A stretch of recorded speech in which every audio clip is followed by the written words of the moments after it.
prépare le repas. Lise vient la trouver, une feuille de papier à la main, pour lui demander si elle veut bien l'interroger. Et la jeune fille de débiter mot pour mot sa leçon d'histoire. Elle cesse lorsque sa mère éclate de rire, ayant entendu Lise réciter « La papote se trouve à Rome ». « Pourquoi tu ris ?» demande l'adolescente. « Parce que c'est la papauté. »« Oh, c'est bon, je ne vois pas ce qu'il y a de drôle. Tout le monde peut se tromper. »« Mais oui, bien sûr, mais c'est drôle quand même. Tu auras probablement dû prendre des notes rapidement. Ça m'est arrivé aussi pendant mes études de traduction. Nous avions un prof d'histoire qui dictait son cours à une allure folle. Je me souviens que j'avais légèrement tiqué sur le moment, me disant « C'est bizarre ça comme nom pour un pape. Mais bon, si le prof l'avait appelé comme ça. » Tu sais ce que j'avais écrit ? Clément VII. C-E-T-T-E. C'est en révisant mon cours pour l'examen que mon franc était tombé. C'était Clément VII, bien sûr, avec le chiffre 7. Ouais, bon, ça va sinon, je connais bien mon cours, non ? Demande Lise, à moitié vexée d'avoir été corrigée. Sa mère confirme et l'ado s'éclipse pour aller caresser la petite chatte de Georges qu'il lui a confiée, comme il le fait chaque fois qu'il part quelques semaines en France, passer du temps avec son père ou sa tante. L'animal se tient près de Daphné, assise à la table de la salle à manger, pour faire ses devoirs. « Moi, si c'était la fin du monde, dit Lise soudain, j'emmènerais Mimi. » Lynn, toujours devant ses fourneaux dans la cuisine adjacente, entend sa cadette ajouter « Je ne sais pas si elle en a conscience. » Sa mère rétorque spontanément sur un ton affirmatif « Ah oui, elle en a conscience. » Puis, sur un ton plus dubitatif, elle ajoute « Enfin, je suppose, elle ne me l'a pas dit. » Daphné intervient offusquée. « Mais dis, les animaux n'ont pas de conscience, c'est ce qui les différencie des êtres humains. » Sa sœur et sa mère poussent de hauts cris de protestation.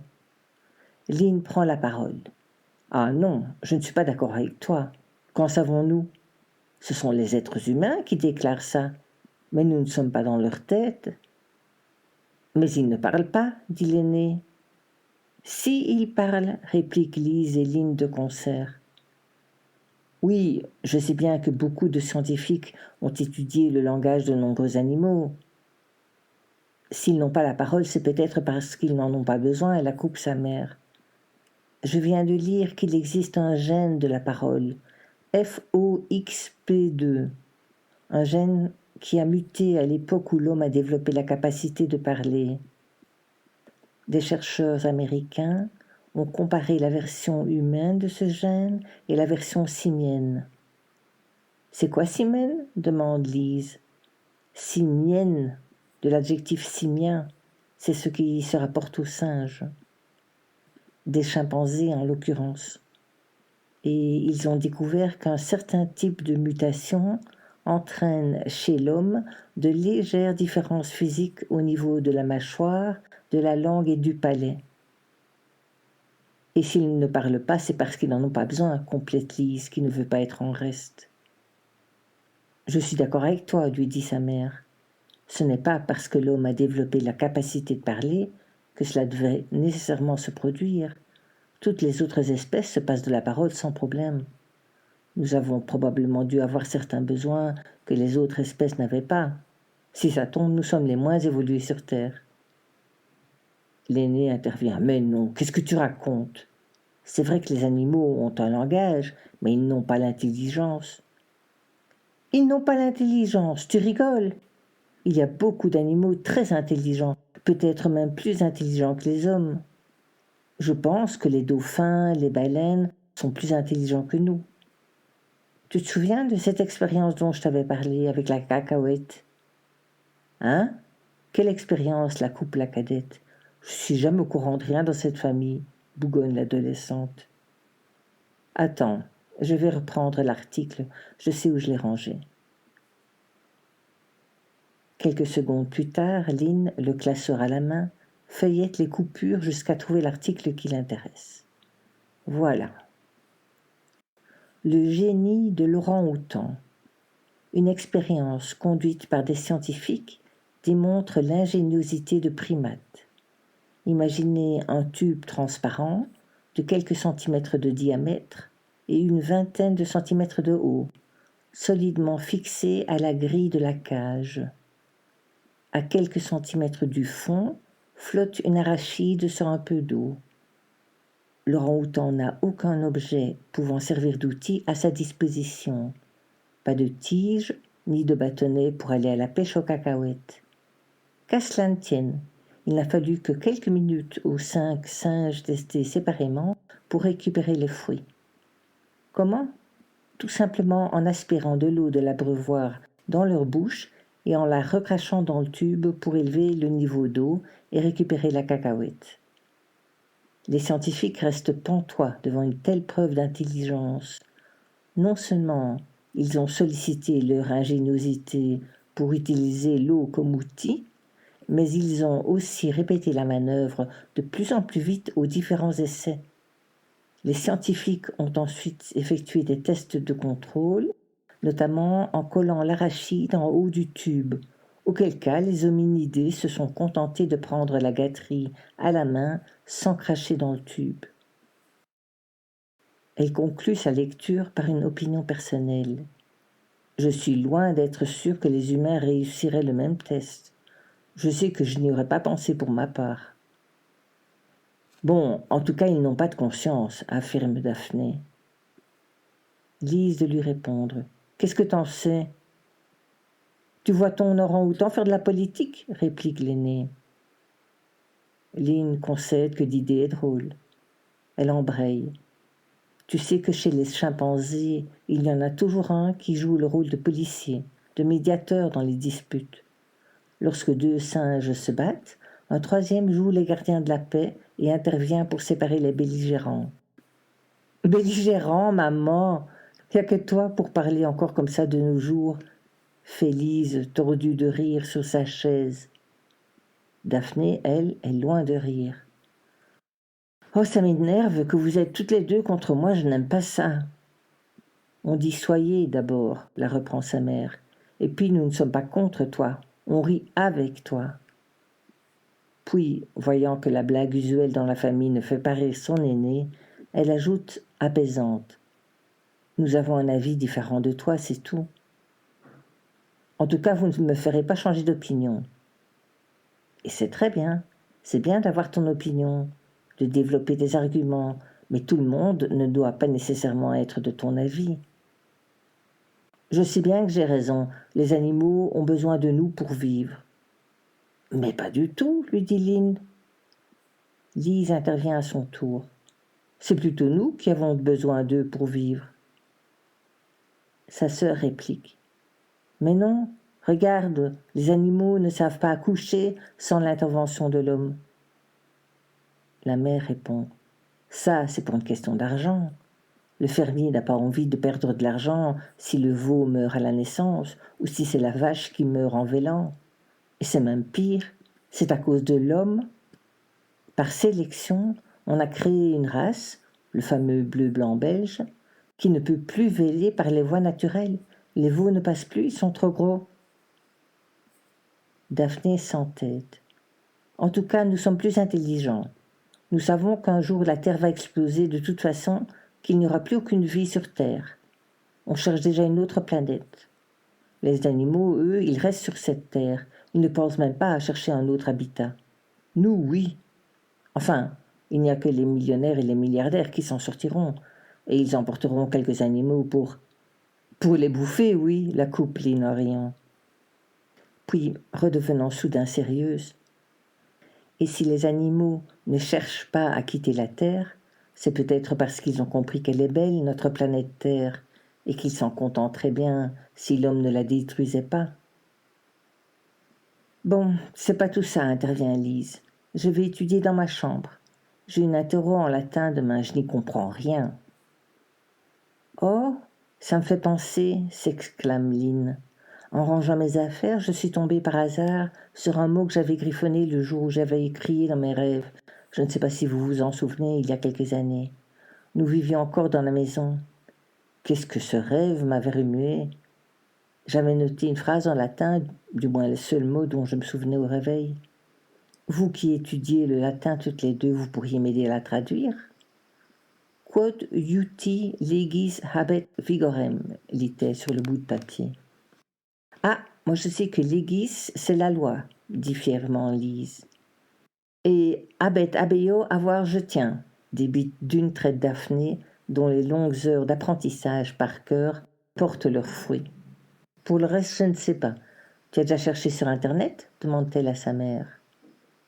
Non, c'est une excellente idée, je vais allumer l'ordi. Lynn tape les mots latins qu'elle avait griffonnés et découvre. Quod principi placuit legis habet vigorem, ce que veut le prince à force de loi.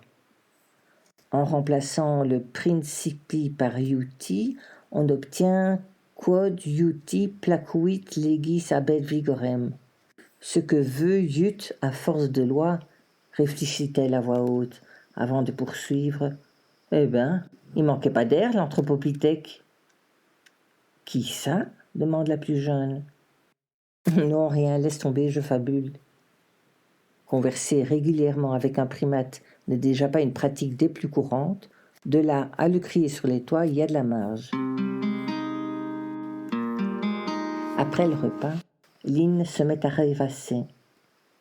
Le nombre de personnes qui ont un jour été visionnaires, songe-t-elle.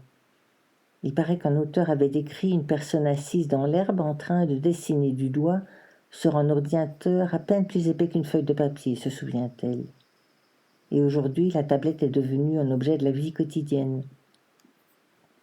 Georges lui a parlé la veille des ventes de l'Apple Watch qui ne décolle pas. Elle n'en a effectivement pas encore vu.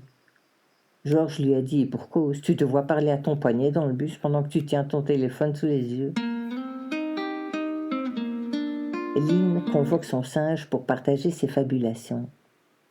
Peut-être qu'un jour les êtres humains auront vraiment une puce implantée dans l'oreille, comme on le voit dans certains films de science-fiction. Petit sourire du singe. Encore un de ces silences qui ont le don d'agacer Lynn. C'est à elle de trouver la réponse, croit-elle, lorsqu'elle s'exclame tout poil hérissé. La puce, elle est déjà implantée? En quelque sorte, non?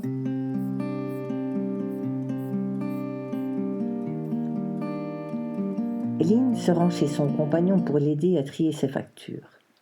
En 3 minutes, elle est au pied de la grande maison, déverrouille la porte et appuie 2 fois de suite sur la sonnette pour signaler à Georges sa présence.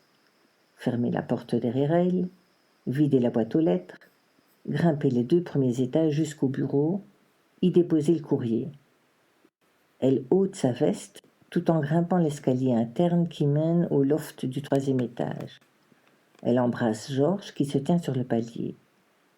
Elle a un instant d'hésitation, ne comprenant pas tout de suite comment elle peut entendre quelqu'un ouvrir le robinet de la cuisine alors que son compagnon se tient devant elle. Elle se souvient. Juste, on est jeudi. Elle se dirige vers la cuisine pour aller saluer l'homme de ménage. Ce dernier, comme à l'accoutumée, la salue d'un bonjour ponctué d'un large sourire. Son regard bleu semble à Lynn encore plus pétillant que d'habitude, et très vite elle en comprend l'origine. L'homme lui tend la paume sur laquelle il vient de déposer la boucle d'oreille. Lynn est déconcertée, mais elle se reprend vite. « Oh, monsieur Hurek, vous l'avez retrouvé ?»« Oui. Si vous saviez ce que je suis contente, merci beaucoup, vraiment. Je tenais tellement à ces boucles d'oreilles, c'est ma maman qui me les avait offertes, vous comprenez. » Elle ne lui laisse pas en placer une. L'homme patiente, laissant la dame exprimer sa joie, puis quand elle est suffisamment calmée, il lui explique. « Je le savais, je l'avais dit à Agatha. Ma femme pensait que c'était de la folie de vider ce sac d'aspirateur et de le retourner dans tous les sens, mais je tenais à le faire. Je vous remercie du fond du cœur. »« De rien, je vous en prie. » Et l'homme se remet au nettoyage de la cuisine. Lynn est décontenancée. Hurek est certes un ange, toujours à courir dans tous les sens pour effectuer un maximum de tâches en 4 heures. Dévoué, jovial, efficace, un ange. Mais de là à avoir en lui la personne censée lui montrer où va la conscience après la mort, drôle de retour sur terre.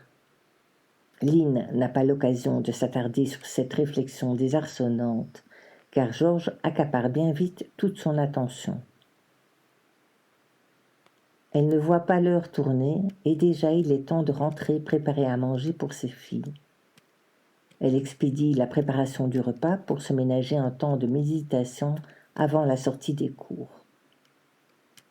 Assise en lotus, alors qu'elle focalise son regard sur la flamme de la bougie qu'elle a allumée, elle voit Mento se matérialiser sous ses yeux.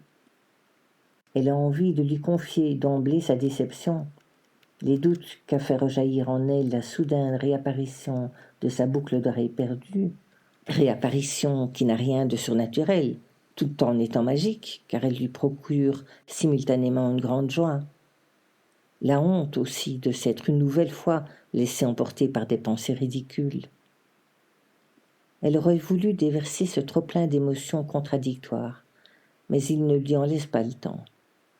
Le primate la regarde dans les yeux et lui dit « Je vais te raconter 3 histoires. Ferme les yeux et écoute attentivement. Tu imagineras sans peine la scène pour l'avoir déjà vécue ou observée toi-même.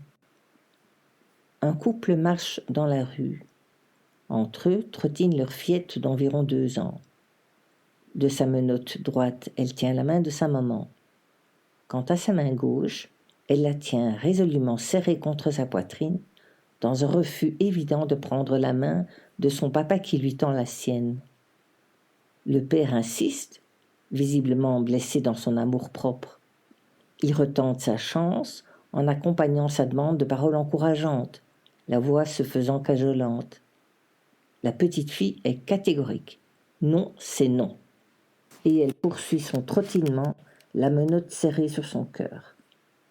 Toi qui assistes à la scène, tu ne peux qu'adresser un sourire amusé d'encouragement au père dépité. Après quelques secondes d'interruption, l'anthropoïde poursuit. 2 hommes sont assis dans la salle d'attente des urgences, le père et le fils. Devant eux, parade une petite fille de 3 ans, apparemment inconsciente de l'endroit où ils se trouvent ou de la raison de leur présence en ces lieux. Les adultes agissent envers elle comme si de rien n'était. Elle tient dans la main un tube de bonbons multicolores. Son grand-père lui tend la main, lui demandant visiblement un bonbon. La petite refuse net, accompagnant sa réponse d'un geste éloquent. Elle planque le tube derrière son dos. Le grand-père insiste, cajoleur, pour recevoir une dragée. Non. Il se fait moralisateur, tente de lui transmettre le sens du partage. Le petit bout de femme lui tient tête. Elle sait ce qu'elle veut. Elle tiendra les confiseries hors de portée. Lorsque le grand-père relève les yeux et parcourt la salle du regard, il te rend le sourire de complicité amusé qui a éclos sur tes lèvres. Et voici ma dernière histoire. Une maman allaite sa petite âgée de 8 mois. Pendant les premières minutes, la loupiote tète goulûment. Lorsqu'elle est rassasiée, elle lâche le mamelon, fait courir ses doigts sur les lèvres de sa mère, tente de lui mettre les doigts dans sa bouche. La mère détourne la tête doucement, repousse de son bras libre la menotte de la petite. Celle-ci se remet à téter, puis recommence son manège. Heurte de ses petits doigts la bouche, le nez, le visage de sa maman. Te voilà aussitôt projeté dans tes propres souvenirs, et tu penses, amusé, que vraiment les enfants sont tous pareils. Lynn reste silencieuse, à l'écoute de la voix lénifiante, et se surprend à comprendre que toutes les pensées parasites se sont tues, laissant toute la place à l'imagination des scènes que décrit l'hominidé. Celui-ci continue son récit. À ce stade, je suis persuadée que tu te demandes pourquoi je te raconte ces histoires. J'ai omis les détails parce que je suis certain que tu as réussi à les imaginer, ces trois petites, et les adultes qui les entourent, qui les protègent, qui les aiment et qui les aident à grandir, qui souhaitent les voir heureuses, qui veulent le meilleur avenir pour elles tout simplement. Veux-tu que je te donne les détails? Oui, pourquoi pas. Le premier couple est d'origine asiatique. La famille aux urgences est d'origine arabe. Et la maman qui allait est une femelle orang-outan. Nous sommes tous égaux. Nous sommes tous vivants. Tu ne vaux pas mieux que les autres. Tu ne vaux pas moins que les autres. Tu es toi et tout est bien, rien n'est grave.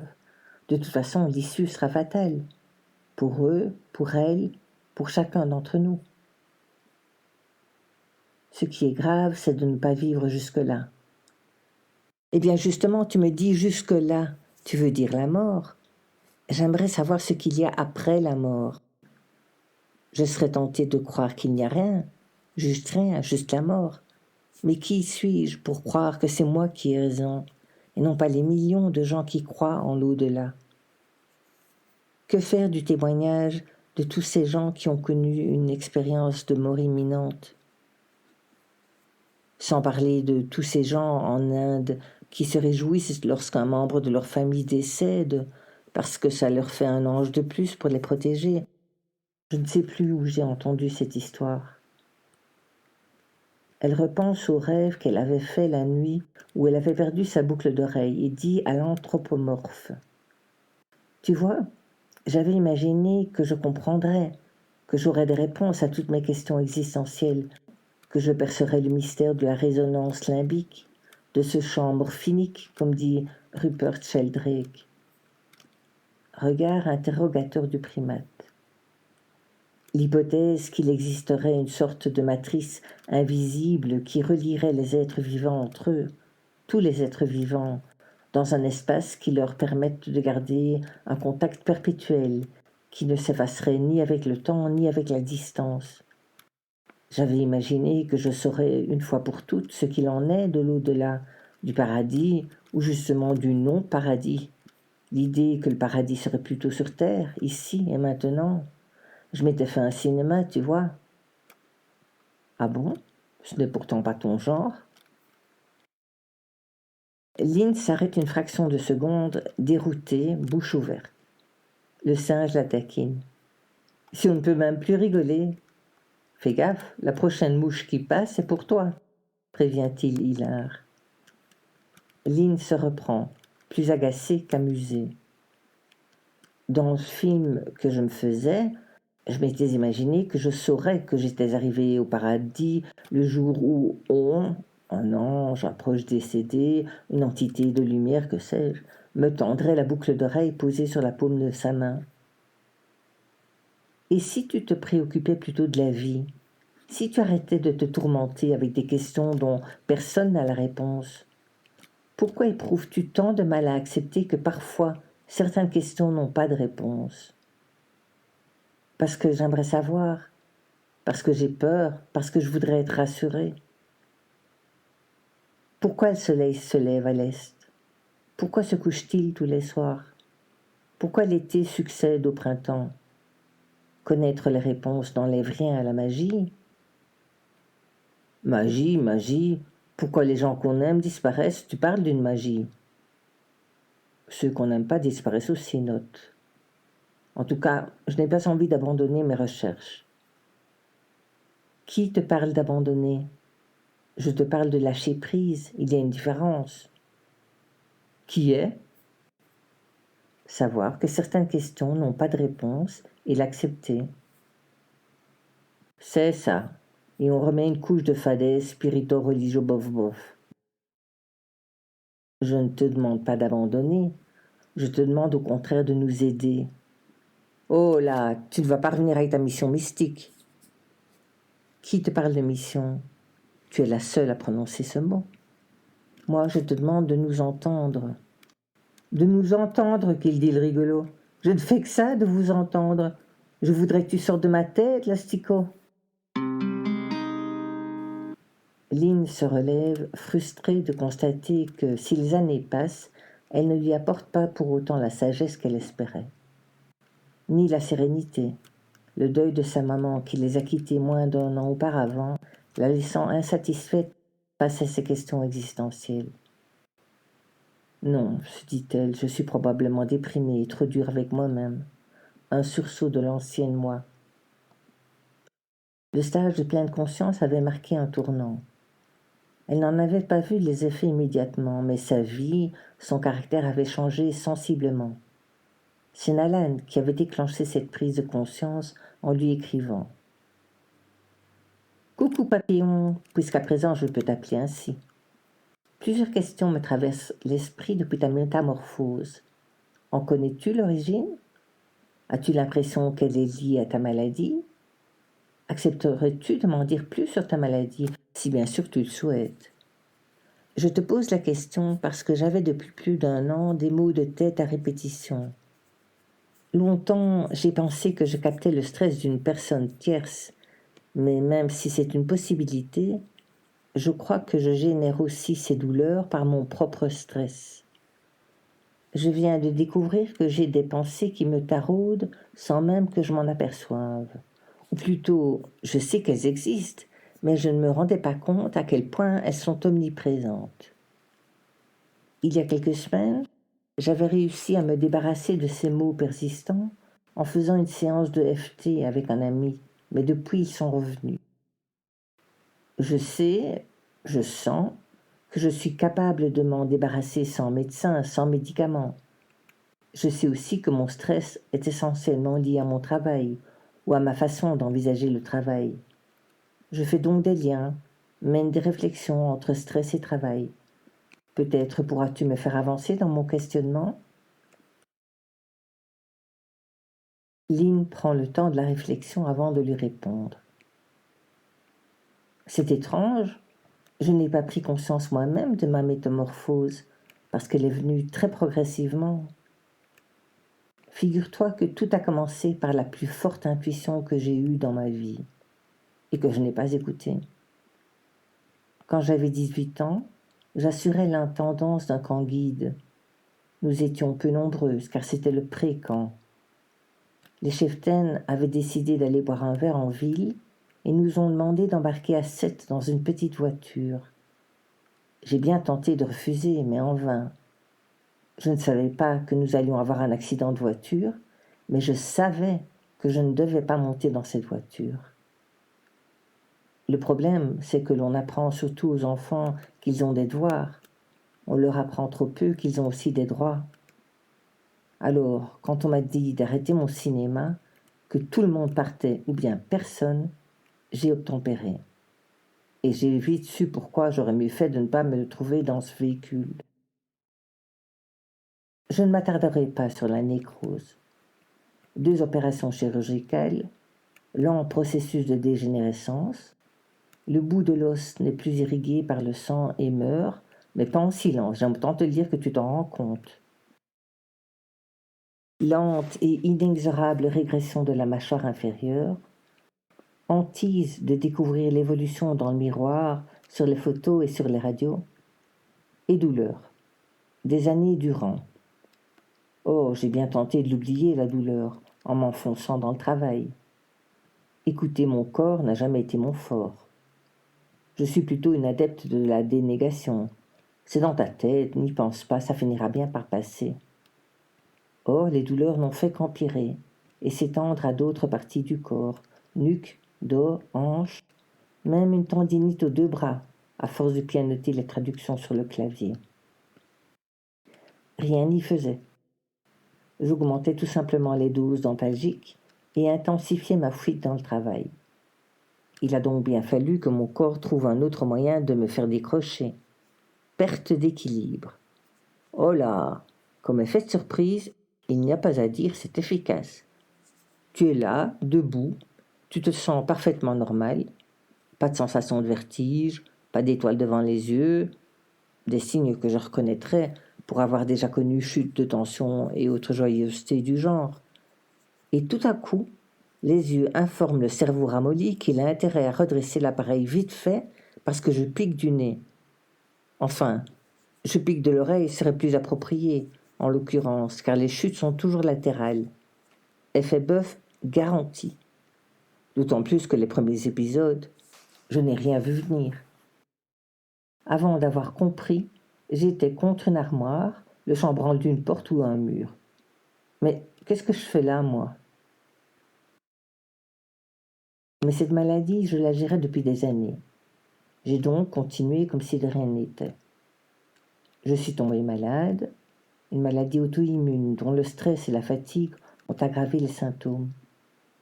Je suis persuadée que c'est cette nouvelle maladie qui m'a transformée, parce qu'une phase primordiale de la transformation est l'acceptation, et parce que la notion de responsabilité a été primordiale dans mon déclic.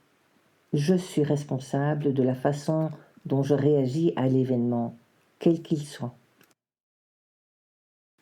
J'ai à quelques reprises tenté de me débarrasser de mon traitement par médicaments, pensant comme toi que je pouvais me débarrasser de la maladie sans médecin, sans médicaments, écoutant les théories selon lesquelles on peut tout guérir par l'esprit.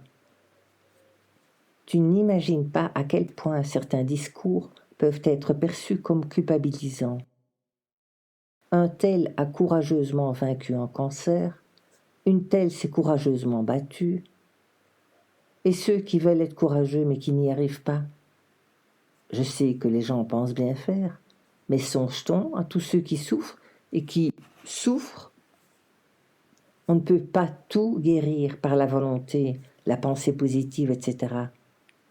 Je l'ai cru aussi, arrêtant mon traitement, puis souffrant 2-3 fois plus à cause des conséquences. Ce n'est pas la réalité. Le corps peut en effet générer de nouvelles cellules osseuses pour guérir d'une fracture, par exemple. Donc oui, dans de très nombreux cas, le corps est programmé pour guérir, pour renouveler les cellules détruites. Mais une personne amputée d'une main ne se créera jamais une nouvelle main, aussi fort puisse-t-elle le vouloir, le souhaiter, prier pour que cela arrive. La guérison viendra ailleurs, dans l'esprit, par l'acceptation. Avoir le courage de changer les choses que l'on peut changer, la sérénité d'accepter celles qu'on ne peut pas changer, et la sagesse de connaître la différence, disait à peu de choses près Marc Aurèle. Nous sommes entourés de personnes qui consacrent leur vie entière à un domaine et acquièrent une quantité incroyable de connaissances, notamment dans le domaine de la médecine. Parce que nous croyons pouvoir nous passer de médecins, de médicaments, en écoutant et en choisissant de suivre d'autres personnes qui croient, nous nous passons de l'aide de ceux qui savent. J'ai lu beaucoup de livres sur le développement personnel, la spiritualité. J'ai écouté toutes sortes de méditations, regardé un nombre incalculable de vidéos. Ensuite, j'ai établi des liens entre les différents enseignements, entre guillemets. Je suppose qu'inconsciemment, j'ai compris des concepts clés à force. Si tu veux, nous pourrons en parler un jour de vive voix.